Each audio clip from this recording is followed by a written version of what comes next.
Type என்ன அப்படின்னு கேட்டிங்கன்னா தெர்மல் அனலைசிஸ். ஸோ இன்னைக்கு தெர்மல் அனலைசிஸ் வந்து நிறைய இடத்துல தேவைப்படுது. எல்லா இண்டஸ்ட்ரியிலையுமே வந்து தெர்மல் அனலைசிஸ் வந்து கம்பல்சரி பண்ணுறாங்க. எங்கெல்லாம் ஹீட் ட்ரான்ஸ்ஃபர் பேஸ்டாக வந்து ப்ராடக்ட்டை தயாரிக்கிறாங்களோ அங்கே வந்து தெர்மல் அனலைசிஸ் பண்ணிட்டு இருக்காங்க. ஸோ அதுக்கு என்ன நமக்கு வேணும் அப்படின்னு கேட்டிங்கன்னா, எப்படி ஸ்ட்ரக்சரலுக்கு நம்ம சொன்னோமோ அதே மாதிரி இங்கே பேசிக்காக வந்து தெர்மோடைனமிக்ஸ்னுடைய fundamental concept and thermal engineering even to the certain extent heat and mass transfer subject.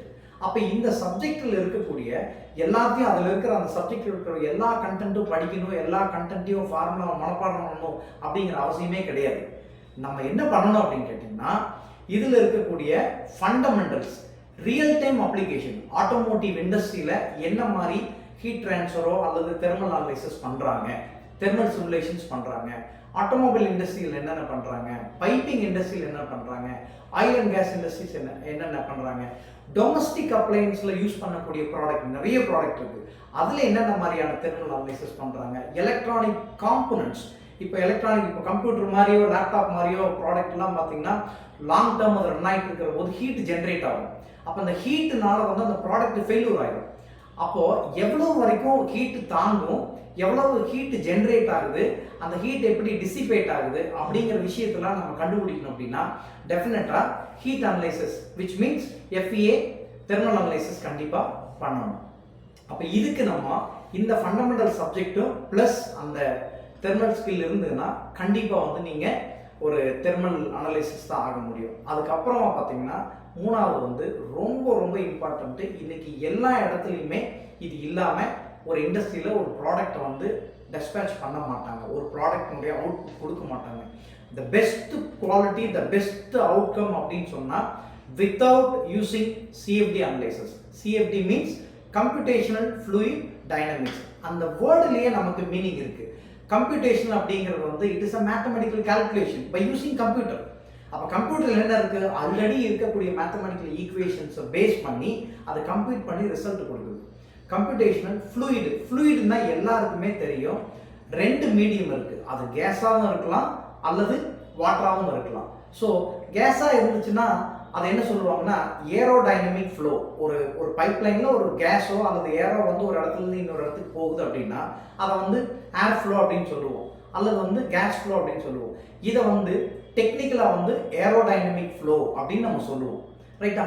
இதே பார்த்தீங்கன்னா ஒரு வாட்டர் ஃப்ளோ ஆகிட்டு இருக்குது அப்படின்னு வச்சுக்கோங்களேன், ஒரு லிக்விட் ஃப்ளோ ஆகிட்டு இருக்குன்னு வச்சுக்கோங்களேன். அப்போ இது என்ன சொல்லுவாங்க அப்படின்னா ஹைட்ரோடைனமிக் ஃப்ளோ.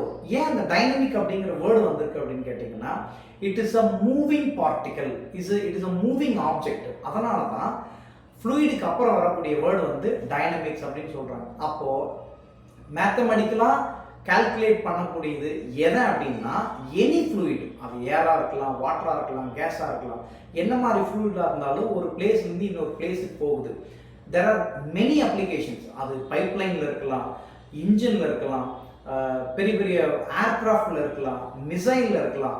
ஃப்ளோ அனலைசிஸ் அப்படிங்கிறது இன்றைக்கி எல்லா ப்ராடக்ட்லேயும் வந்து இருக்குது. அப்போ அந்த ப்ராடக்ட்ல எல்லாமே வந்து இந்த ஃப்ளோ அனலைசிஸ் எல்லாம் பண்ணிவிட்டு ஃபைனலாக நமக்கு என்ன அவுட்புட் வேணும் அப்படின்னா அந்த ஃபைனல் அவுட்புட் அப்படிங்கிறது என்ன வெலாசிட்டியில் போயிட்டுருக்கு, என்ன ப்ரெஷர் இந்த இடத்துல இருக்குது. ஒவ்வொரு இடத்துலையும் நம்ம ஈஸியாக கண்டுபிடிச்சிக்க முடியும். எந்த ப்ராடக்டாக இருந்தாலும் எனக்கு பர்டிகுலராக இந்த இடத்துல என்ன வெலாசிட்டியில் அந்த பார்ட்டிகல் போயிட்டுருக்கு, என்ன வெலாசிட்டியில் இந்த வாட்டர் போயிட்டுருக்கு, என்ன வெலாசிட்டியில் இந்த கேஸ் ஃப்ளோ ஆகிட்டு இருக்குது அப்படின்னு கண்டுபிடிக்கணும்னா ஈஸியாக இந்த CFD சிமுலேஷன் மூலமாக நம்ம கண்டுபிடிச்சிட முடியும். அப்போ இதுக்கு என்ன ஃபண்டமெண்டலாக நம்ம தெரிஞ்சுக்கணும், எல்லாருமே டைரக்டாக CFD டூலை வந்து எல்லாரும் படிக்கிறாங்க, நான் இல்லைன்னு சொல்ல வரேன். பட் அந்த டூல் யூசேஜ் மட்டுமே இருந்ததுன்னா we are not a CFD analysis அல்லது ஒரு CFD இன்ஜினியராக வர முடியும். அப்போ அதுக்கு என்ன தெரியணும் அப்படின்னு கேட்டிங்கன்னா, again I am repeating, engineering மெக்கானிக்ஸுடைய ஃபண்டமெண்டல் வந்து it is a base for CFD analysis. அப்போ ஏன் இன்ஜினியரிங் மெக்கானிக்ஸ் நம்ம கொடுக்குறோம் அப்படின்னு கேட்டிங்கன்னா, அதில் வந்து மேத்தமெட்டிக்கல் ஈக்குவேஷன்ஸும் இருக்கும், ஃபிசிக்ஸோட கான்செப்டும் இருக்கும். இது ரெண்டை தான் வந்து கம்பைன் பண்ணி இன்ஜினியரிங் மெக்கானிக்ஸில் நம்ம கொடுக்குறோம். இதோட ஃபண்டமெண்டல் தெரிஞ்சிருக்கணும். இதுக்கு அடுத்தது பார்த்தீங்கன்னா fluid mechanics and fluid dynamics. இது எல்லாமே நம்ம இன்ஜினியரிங்கில் படித்த சப்ஜெக்ட் தான். அந்த ஃப்ளூயிட் மெக்கானிக்ஸ்னுடைய பேசிக் கான்செப்டும் ஃப்ளூயிட் டைனமிக்ஸில் இருக்கக்கூடிய ஃபண்டமெண்டல் கான்செப்டும் தரவாக தெரியலைன்னா ஒரு CFD இன்ஜினியராக அல்லது ஒரு CFD அனலிசிஸ்டாக கண்டிப்பாக ஆக முடியாது. நீங்கள் ஒரு டூல் யூஸராக மட்டும்தான் இருக்க முடியும். ஏன் வந்து இந்த ஃபண்டமெண்டல் சப்ஜெக்ட் ஸ்கில் வேணும் அப்படின்னு நான் இவ்வளோ அழுத்த நிறுத்தமாக சொல்கிறேன் அப்படின்னு கேட்டிங்கன்னா, நீங்கள் ஒரு சிஎஃப்டி அனாலிசிஸ்டாக வந்து ஒரு இண்டஸ்ட்ரியில் உட்கார்ந்துட்டு இருக்கீங்க அப்படின்னா நோபடி வில் சப்போர்ட் யூ. அப்போ யாருமே உங்களுக்கு வந்து ஒரு ஹெல்ப் பண்ண முடியாது. ஏன்னா this is your part of work. அப்போ நீங்கள் தான் ஒர்க் பண்ணணும். இப்போ எல்லாமே நீங்கள் டூல் யூஸ் பண்ணி எல்லா ரிசல்ட்டும் வந்துருச்சு. இந்த ரிசல்ட் வந்து எப்படி வேலிடேட் பண்ணுது, எப்படி இந்த ரிசல்ட் வந்திருக்குது அப்படிங்கிற ஜஸ்டிஃபிகேஷன் வந்து நீங்கள் தந்தா தான் தென் மேனுஃபேக்சரிங் வில் ஸ்டார்ட். அதுக்கப்புறம் தான் வந்து மேனுஃபேக்சரிங்கே பண்ணுவாங்க. அப்போ என்னென்ன பேராமீட்டர்ஸ் நீங்கள் சேஞ்ச் பண்ணுறீங்க அந்த ஃப்ளோனால, ஓகே பைப் பெண்ட் ஆகலாம், ப்ரெஷர் அதிகமாகி போச்சுன்னா பைப் பெண்ட் ஆகலாம், அல்லது பைப் ட்விஸ்ட் ஆகலாம், எது வேணாலும் நடக்கும். அப்போது பெண்ட் ஆகாமல் இருக்கணும் அப்படின்னா மேபி என்னோட திக்னஸ் இன்க்ரீஸ் பண்ணலாம், அல்லது பைப் எந்த இடத்துல வந்து ரொம்ப கிரிட்டிக்கல் ஏரியா இருக்குதோ அந்த இடத்துல வந்து ஷேப்பையும் சைஸையும் மாற்றலாம்.